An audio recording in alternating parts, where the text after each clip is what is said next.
Hi everyone, in front of me I've got a REALME C17 and let me share with you how to set the camera timer on this device.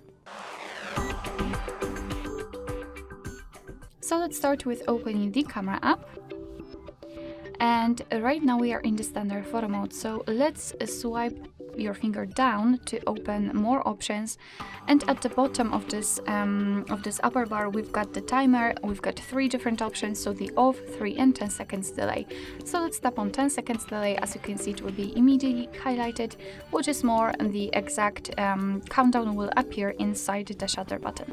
So all we have to do right now is to tap on it, and from now on your device will count down from 10 or 3 depending on which option you've chosen, and after that time it will take a photo. Okay, you can of course always turn it off just by tapping on this kind of timer icon, and from now on your device will take photos right after touching the shutter button. Alright, so that will be all. Thank you so much for watching. I hope that this video was helpful, and if it was, please hit the subscribe button and leave the thumbs up.